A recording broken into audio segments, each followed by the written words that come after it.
Ó Maria concebida sem pecado, rogai por nós que recorremos a vós. Em nome do Pai, e do Filho, e do Espírito Santo. Meus queridos irmãos e irmãs, hoje nós celebramos a memória de Santo Agostinho.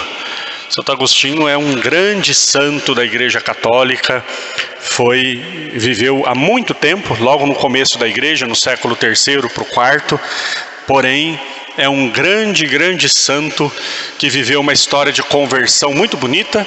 Nós celebramos ontem Santa Mônica, mãe de Santo Agostinho, que rezou e pediu pelo filho, pela conversão do filho por muitos anos, e foi atendida de forma abundante por Deus.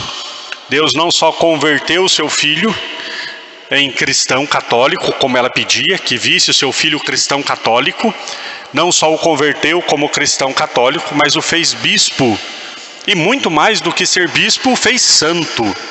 Ser santo é muito mais importante do que qualquer outra coisa. Portanto, Deus ouviu as preces e viu as lágrimas de Santa Mônica e concedeu a Agostinho, então, graças para que ele se santificasse. E hoje, então, celebramos este grande homem. Agostinho fez um trajeto por diversas vertentes, passando por várias teorias. Ele buscava a verdade, buscava conhecer as coisas e, portanto, através do conhecimento foi passando por diversas falsas religiões, do conhecimento, da sabedoria, da filosofia, até que então encontrou a sabedoria encarnada, Jesus Cristo, e ali então fez sua morada. Santo Agostinho é para nós um grande exemplo de conversão. Ele tem um livro chamado Confissões, as Confissões de Santo Agostinho. Imagina a humildade daquele homem que era um grande santo, que é um grande santo. Ele escreveu um livro onde ele conta a sua história. O livro chama Confissões, ele conta lá toda a sua trajetória. Talvez para nós esse nome já dê a entender uma lista de pecados, né? Confissão para nós lembramos imediatamente do sacramento, o sacramento da confissão, a acusação dos nossos pecados para recebermos de Deus o seu perdão. De fato, ali naquele livro, Santo Agostinho, ele diz da sua vida, mas Santo Agostinho nos ensina que mais do que confessar a nossa fraqueza, e ao mesmo tempo em que confessamos a nossa fraqueza, nós estamos confessando, ou seja, professando, acima de tudo, a grandeza de Deus. Quando nós nos reconhecemos fracos e pequenos, ao mesmo tempo nós estamos reconhecendo a grandeza e o amor de Deus. Essa deve ser a grande confissão de nossa fé. Se nós ficarmos presos simplesmente nas coisas que nós não alcançamos, não atingimos ou não conseguimos, provavelmente nós nos tornaremos homens e mulheres amargurados, rancorosos, pesarosos, tristes. Mas enquanto reconhecemos o nosso nada, se enquanto reconhecermos o nosso nada, reconhecermos ao mesmo tempo o tudo que é Deus, nós nos tornaremos homens e mulheres que vão cantar os louvores do Senhor, porque entendemos que fomos alcançados por Ele. Esse amor de Deus é derramado sobre nós. Esse amor de Deus é colocado em nossos corações sem o nosso mérito. Sem o nosso mérito. Eu acho tão interessante, algumas pessoas às vezes dizem assim, né? Nos aconselhamentos, a pessoa diz assim, eu estava numa situação de alguma coisa errada que eu fiz, e aí eu não rezei. Mas por que você não reza? Eu me senti indigno de rezar. Indigno nós somos o tempo todo. Indigno nós somos o tempo todo, a todo momento. Indigno nós sempre seremos. Porém, necessitamos de Deus, né?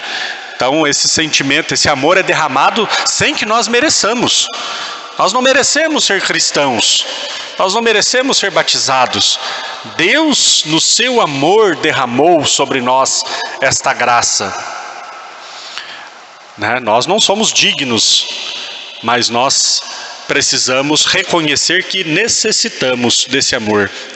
Nós ouvimos o evangelho de hoje que fala dos talentos que o patrão deu a 3 empregados.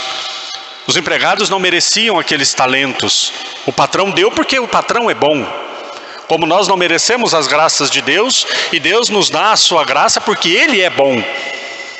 Porque Ele é bom. Tem outro evangelho que conta aquela história do patrão que contrata os empregados de manhã, depois contrata os empregados mais tarde, depois contrata ao meio-dia, depois contrata os empregados às 5 horas da tarde.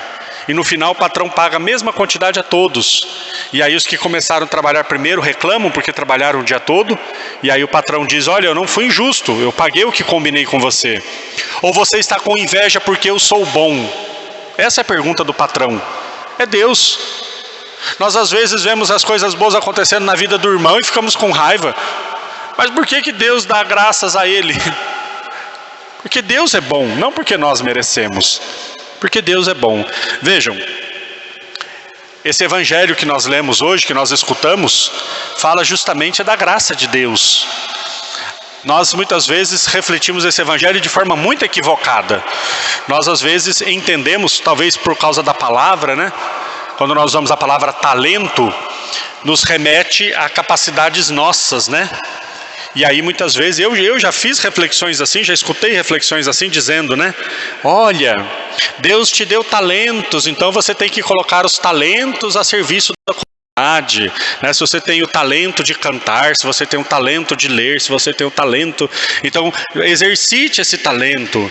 E ainda diz que o outro que enterrou o talento é quando a pessoa é um bom cantor, mas não serve na comunidade, é um bom leitor, mas não serve na comunidade. Isso é conversa fiada, tá? Isso é conversa fiada. Não tem nada a ver, o evangelho não fala nada disso.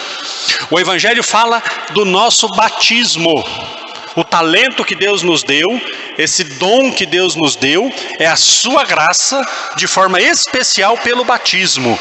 E aí a pergunta, o que nós estamos fazendo com o nosso batismo? O que nós estamos fazendo com o nosso batismo? O batismo é a graça de Deus infusa na alma do fiel, onde ele recebe a fé, a esperança e a caridade. As virtudes teologais nós recebemos no batismo, por graça de Deus. Porém, se eu coloco um monte de outras coisas em cima da minha graça batismal, essa graça não produz efeito. Se eu estou preocupado com as coisas do mundo, se eu estou preocupado com a vaidade, se eu estou preocupado com riquezas, se eu estou preocupado com luxúria, se eu estou preocupado com um monte de outras coisas, eu vou colocando sobre a graça batismal. Estou enterrando o talento que Deus me deu. Ele não multiplica. E o patrão, quando volta da viagem, Jesus usa muito essa imagem. O patrão um dia vai voltar e vai acertar contas. É o nosso juízo, é o nosso julgamento. É quando o Filho do Homem vier. Se assentará no trono e julgará as nações. E vai pedir contas. O que você fez com o seu batismo? Não vai perguntar se eu cantei na igreja. Muito provavelmente não vai nem perguntar se eu era padre. Vai perguntar o que você fez com o seu batismo. Você amou? Santo Agostinho era bispo, e Santo Agostinho dizia para os fiéis, para vocês eu sou bispo, mas com vocês eu sou cristão. E a minha salvação é muito mais pautada nesta premissa de ser cristão do que de ser bispo. Então um dia Jesus vai perguntar para nós, eu te dei um dom, o que você fez com o dom que eu te dei, do seu batismo? Eu te tornei filho, filha. O que você fez com o dom que eu te dei? Que nós possamos refletir, meditar e, acima de tudo, confessar a grandeza de Deus que nos ama acima de qualquer coisa. Louvado seja nosso Senhor Jesus Cristo. Para sempre seja louvado.